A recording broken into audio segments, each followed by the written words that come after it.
தென்னிந்திய திரையுலகின் ஆகச்சிறந்த குரல் கோடிக்கணக்கான மக்களின் இதயங்களை தங்களின் துக்கத்திலும் சந்தோஷத்திலும் தாளாட்டிய இசைக்குயில் எஸ். ஜானகி அவர்களின் இறுதிச் சடங்கினை நாம் நேரலையில் பார்க்கிறோம்.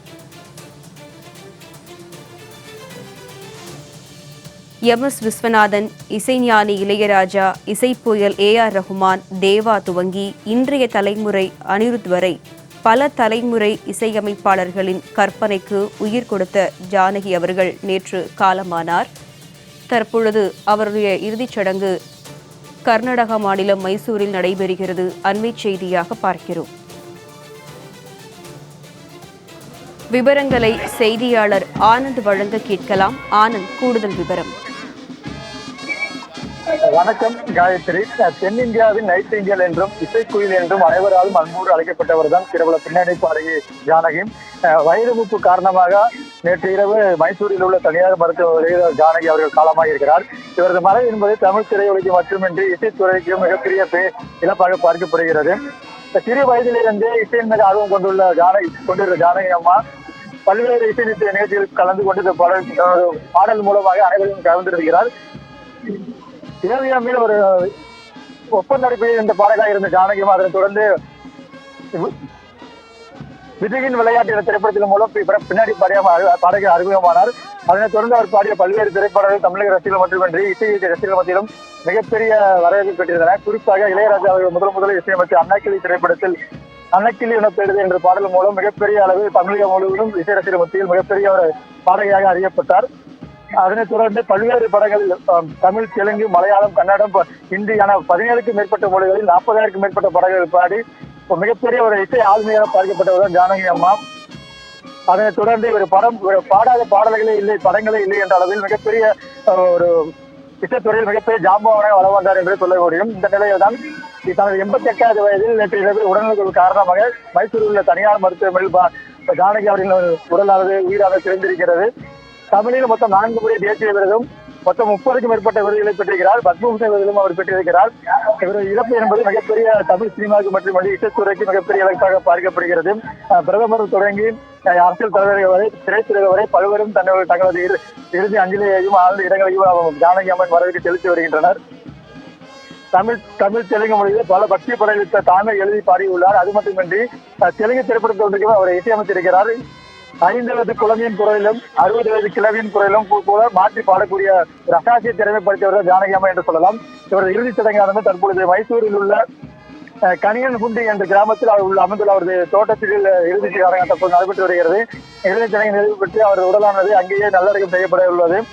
தமிழ், தெலுங்கு, மலையாளம், கன்னடம், ஹிந்தி என 17க்கும் மேற்பட்ட மொழிகளில் கிட்டத்தட்ட 40 ஆண்டுகளுக்கு மேலாக 60 ஆண்டுகளுக்கு மேலாக இசைத்துறையில் ஒரு கொடிகட்டி பறந்த இசை மேதை என்று அவர் சொல்லலாம். எம்.எஸ். விஸ்வநாதன் தொடங்கி அதனைத் தொடர்ந்து இளையராஜா, தேவா, தற்போது உள்ள அனிருத் வரையிலும் 3 தலைமுறை இசையமைப்பாளர்களும் பணிபுரிந்து இசைத்துறையில் மிகப்பெரிய சகாப்தமாகவும் ஆளுமையாகவும் பார்க்கப்பட்டவர் ஜானகி அம்மா. நேற்று இரவு உடல்நலக்குறைவு ஏற்பட்டு மைசூரில் உள்ள ஒரு தனியார் மருத்துவமனையில் தனது 89 வயதில் இன்னும் இணைத்திருக்கிறார் ஜானகி. இவரது இறுதிச் சடங்கான தற்பொழுது மைசூர் அருகே உள்ள அவரது சொந்த பண்ணை வீட்டில் கனியன்குண்டி கிராமத்தில் உள்ள தங்களது பண்ணை வீட்டில் இறுதிச்சடங்கு தற்பொழுது நடைபெற்று வருகிறது. இவரது மறைவுக்கு இசை ரசிகர்கள் மட்டுமின்றி ஏராளமான பொதுமக்களும் இன்று காலை முதலே மைசூரில் தனியார் மருத்துவமனை வளாகத்தில் வைத்திருந்த இவரது உடலுக்கு ஆயிரக்கணக்கான லட்சக்கணக்கான இசை ரசிகர்கள் திரண்டு வந்து தென்னிந்தியாவில் நைட்டிங்கேல் என்று அழைக்கப்படக்கூடிய ஜானகி அவர்களின் இறுதிச் சடங்கிற்கும் அவரது மறைவிற்கும் தங்களது ஆழ்ந்த அஞ்சலியை செலுத்தி வந்தனர். தற்போது இவரது இறுதிச் சடங்கானது மைசூர் அருகே உள்ள அவரது சொந்த பண்ணை வீட்டில் நடைபெற்று வருகிறது. இறுதிச் சடங்கு நிறைவு பெற்று அவரது உடலானது தற்பொழுது அதே பண்ணை வீட்டில் நல்லடக்கம் செய்யப்படுகிறது. இவரது மறைவுக்கு இறுதிச் சடங்கை கர்நாடக அரசு மரியாதையுடன் நடத்தப்படும் என்றும் கர்நாடகா அறிவித்திருந்தது. அதன்படி தற்பொழுது இறுதிச் சடங்கானது நடைபெற்று வருகிறது. அரசு மரியாதை செலுத்திய பின்பு இறுதிச் சடங்கு நடைபெற்று அவரது உடலானது அதே அவருடைய சொந்த பண்ணை வீட்டில் தற்பொழுது நல்லடக்கம் செய்யப்பட இருக்கிறது. கிட்டத்தட்ட 40,000க்கும் மேற்பட்ட பாடல்களை பாடி 17 மொழிகளுக்கும் மேற்பட்ட மொழிகளில் பாடல்களை பாடி 60 ஆண்டுக்கு மேலாக இசைத்துறையில் மிகப்பெரிய ஒரு ஆளுமையாக பார்க்கப்பட்ட ஜானகி அம்மாவின் மறைவு என்பது இசை ரசிகர்களுக்கு மட்டுமின்றி இசையை நேசிக்கும் ஒவ்வொருவருக்குமே மிகப்பெரிய ஈடு செய்ய முடியாத இழப்பாக பார்க்கப்படுகிறது. இவரது மறைவிற்கு பிரதமர் நரேந்திர மோடி, குடியரசுத் தலைவர் திரௌபதி முர்மு, தமிழக முதலமைச்சர் விஜய், ரஜினிகாந்த், கமலஹாசன், இளையராஜா, வைரமுத்து,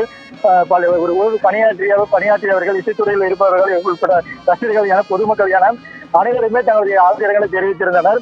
கிட்டத்தட்ட 60 ஆண்டுக்கு மேலாக இசை உலகில் கொடிகட்டி பறந்த ஜானகி அம்மையின் இழப்பு என்பது திரைத்துறையினருக்கு மட்டுமின்றி இசையை இருக்கக்கூடிய அனைவருக்குமே ஈடு செய்ய முடியாத இழப்பாக பார்க்கப்படுகிறது. தற்பொழுது மைசூர் அருகே உள்ள ஜானகி அவர்களின் பண்ணை வீட்டில் அவரது இறுதிச் சடங்கானது நடைபெற்று வந்த சூழலில் அரசு மரியாதையுடன் அவரது உடலானது இன்னும் சற்று நேரத்தில் நல்லடக்கம் செய்யப்படுகிறது. காயத்ரி.